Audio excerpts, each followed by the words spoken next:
Hello everyone, welcome back to my YouTube channel. This is Dr. Debbie Javier.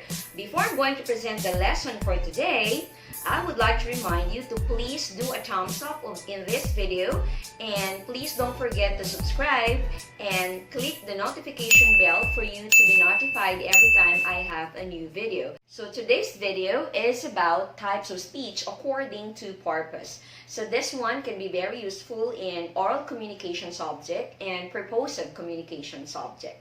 So let's start. So types of speech according to purpose.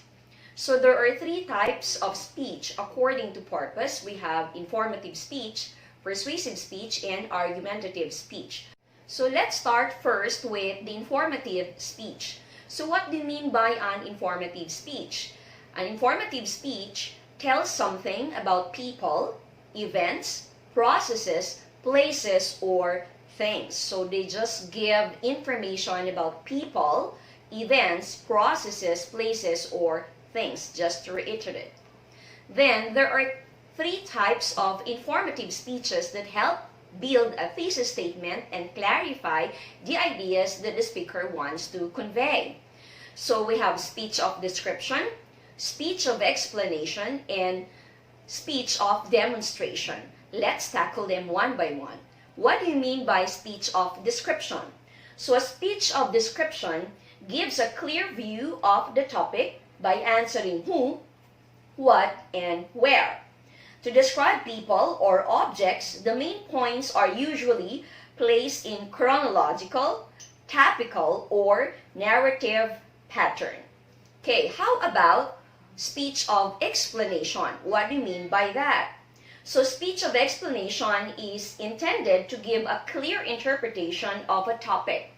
It answers the question why and often focuses on issues, concepts, ideas, or beliefs, and follows a topical, causal, narrative, or comparison contrast pattern.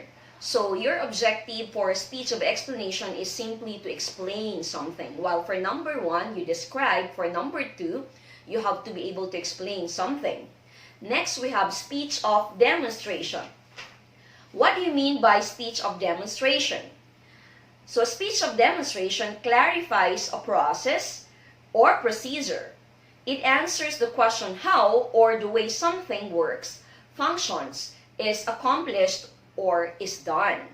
So since it is about processes or procedures, chronological pattern is used to reveal the steps that the listeners need to follow. Please take note. Speech of demonstration, you are going to clarify a process or a procedure. So you're going to tell them how something is done or how something is operated. Next, so to make informative speech effective, the following must be observed. First, know your audience. So who are your audience? What information do they want to know? Is the topic beyond their knowledge? And what style would motivate them to listen? You should know who will be listening to you in your speech. Number two, identify the language. What are the norms for speaking style of the audience? So how do they speak? What kind of language do they use? Are they aware of the latest issues? Please take note of that so that they will be able to relate with you. You should be able to identify the language that they use. Next, number three, emphasize the importance of the topic. Is there an important need to discuss the topic? Or is it beneficial to the audience? Or what style should be used to instill the importance of the topic to the audience? So emphasize. What's the importance? Why do you need to discuss that? Okay.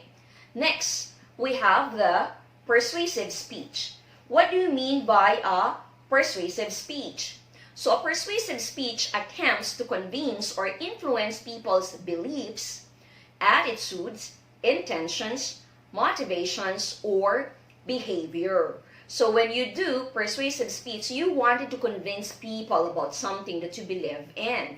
So you want to influence the way they think, the way they do, and then their motivations, including the way they behave. Proceed with the parts of a persuasive speech. The first one is attention statement. Of course, you should be able to give an attention statement. So for example, show a picture related to the topic. That can be one. Pose a question and let the audience think about it. And also, you can give a scenario where the audience has different perspectives. That can also be another one. The second is you have to be able to give an introduction. So you should be able to walk them through what you want them to believe in, the kind of attitude that you wanted to change. You should be able to give a very good introduction about that. Number 3, we have, of course, the body can be, okay, the body. So provide a simple and clear explanation of the issue. Support the main points with reliable and convincing details. Another one, provide arguments through generalization, analogy, cause and effect, and principle.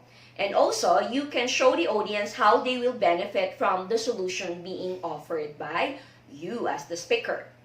And number 4, we have the conclusion, the next part of a persuasive speech, conclusion. So reiterate the main points and provide a synthesis. Never introduce a new idea in your conclusion.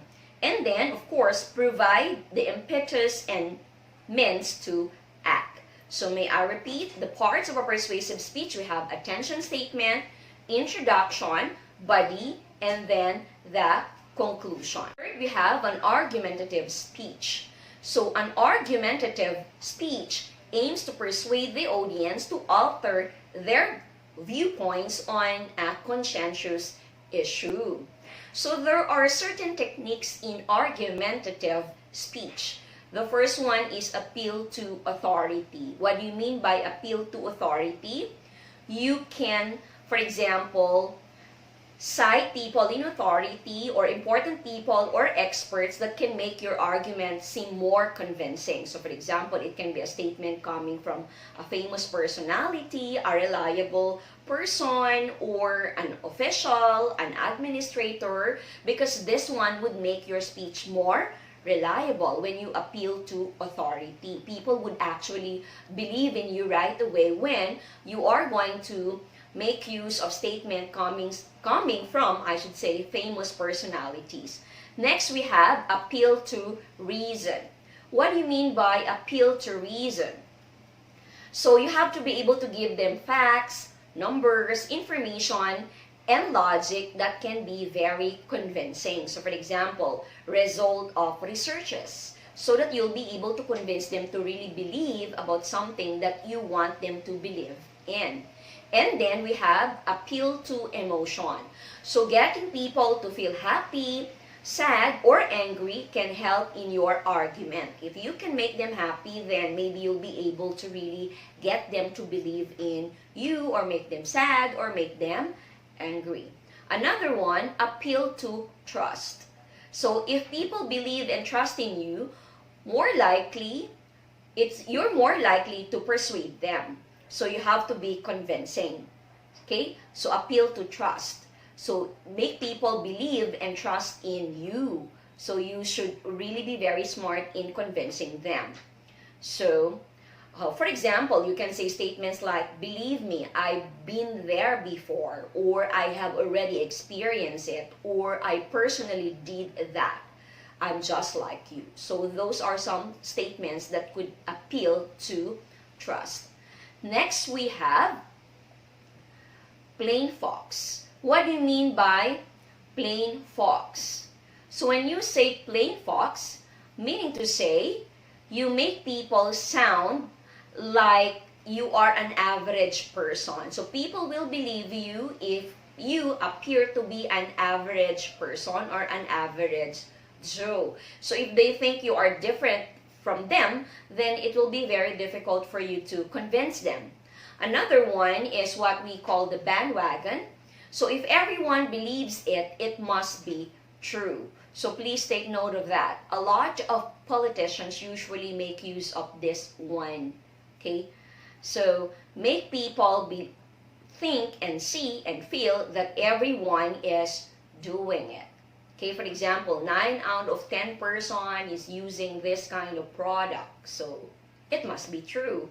Or 99% of the population is making use of these product, for example. So, bandwagon. So, if everyone's doing it, more or less, you'll be able to convince them also to do it. Next one, we have what we call the repetition. So, what do? If you wanted to emphasize something, then you have to keep on repeating it. If you repeat information or present information in repeating patterns, people will remember it and believe it. So, you have to emphasize by repeating certain parts of your speech for them to be convinced of what you want them to believe in. Okay, so that's it. 4 types of speech according to purpose. We have informative speech, persuasive speech, and argumentative speech. So let's now proceed with the next part of our video. We now have the subscribers of the week. So here are the lucky subscribers of the week. So let's now have the shout out. So shout out to these people who've been very, very supportive of my channel. We have Dr. Rodman Manala, Dr. Tirso Gali, who is a principal, Miss Penelope Tolentino, Miss Kim Santos, Mr. John Christopher Bernal, Miss Nice Alguro, and Miss Arlene Baron. Thank you so much for always supporting me in my channel, for watching my videos. So I would like to leave you again with this one. Always be a blessing to others. Bye!